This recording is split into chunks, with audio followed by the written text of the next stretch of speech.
Amerika Serikat kembali bergerak dan turun tangan bantu Israel mengingat ancaman perang di Timur Tengah diprediksi makin meluas. Presiden Amerika Serikat Joe Biden menegaskan komitmennya untuk berdiri di belakang Israel. Terlebih, ancaman Israel bakal dikeroyok menguat usai komandan militer Hizbullah Fuad Shukr dan salah satu pemimpin Hamas Ismail Haniyeh tewas di waktu yang berdekatan pada akhir Juli 2024. Israel mengaku bertanggung jawab atas serangan ke Beirut, Lebanon dan menewaskan Fuad Shukr. Sementara soal Ismail Haniyeh, Israel belum memberikan respons.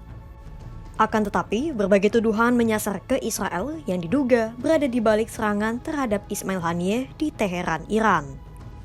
Niat Amerika Serikat untuk membantu pun begitu jelas, bahkan sejak kali pertama kabar kematian Ismail Haniyeh meluas. Lantas, sejauh apa Amerika Serikat akan membantu Israel?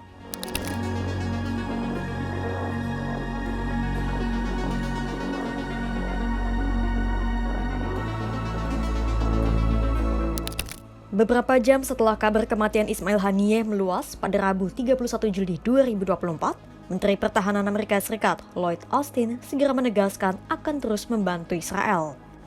Kemudian, esoknya pada Kamis 1 Agustus 2024, Gedung Putih mengabarkan bahwa Presiden Joe Biden sudah berkomunikasi dengan Perdana Menteri Israel Benjamin Netanyahu.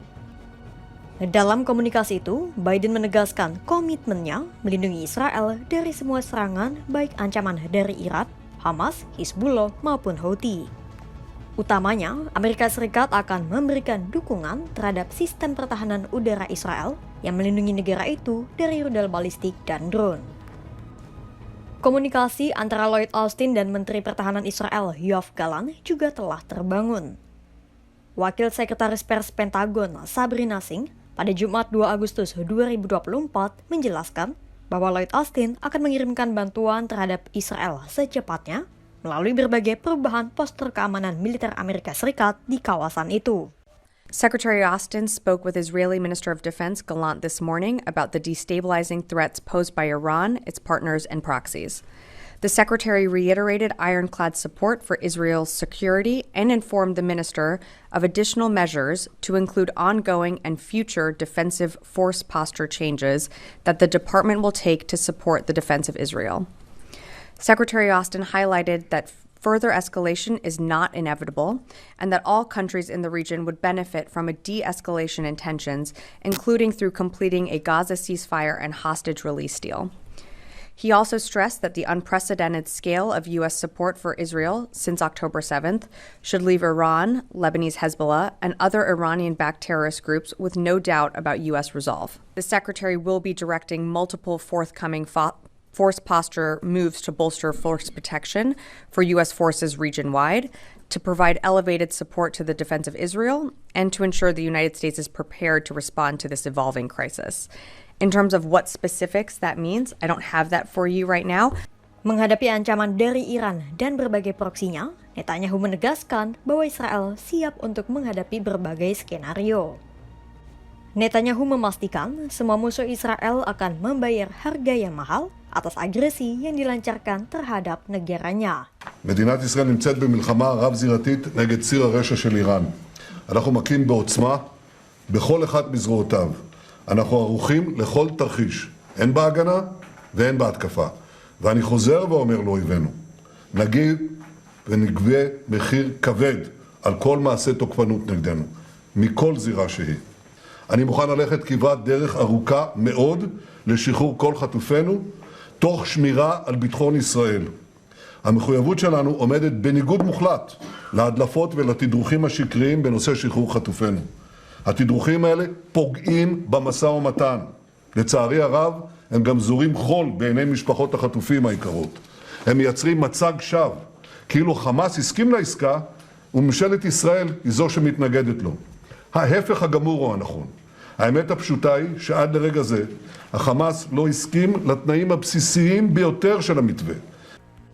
Janji Amerika Serikat terhadap Israel nampaknya bukan isapan jempol belaka. Pasalnya, pada Jumat 2 Agustus 2024, Amerika Serikat dikabarkan telah mengirim sejumlah kapal perang dan kapal induknya ke Timur Tengah. Berdasarkan laporan Washington Post, sebanyak 12 kapal perang, termasuk kapal induk USS Theodore Roosevelt, dikirimkan sebagai persiapan menghadapi potensi serangan dari Iran dan para proksinya. Adapun belasan kapal itu terdiri atas 6 kapal perusak, yaitu USS Cole, USS John S. McCain, USS Daniel Inouye, USS Russell, USS Michael Murphy, dan USS Lapun yang ditempatkan di Teluk Persia. Kemudian ada pula 3 kapal amfibi dan 2 kapal perusak yang ditempatkan di Mediterania Timur. Kapal-kapal itu adalah USS Wasp, USS Oak Hill, USS New York, USS Bulkley, dan USS Roosevelt.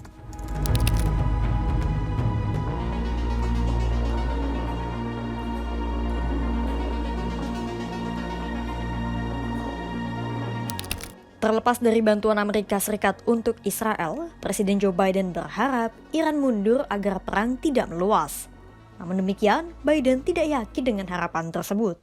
President,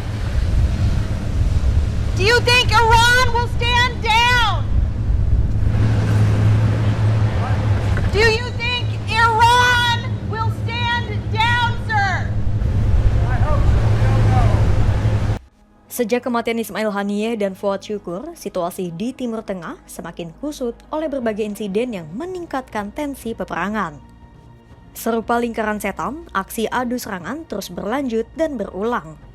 Semakin banyak senjata dikerahkan, maka upaya mewujudkan gencatan senjata juga semakin meredup. Lantas, akankah ketegangan di Timur Tengah bisa diredam? Simak perkembangannya hanya di kompas.com.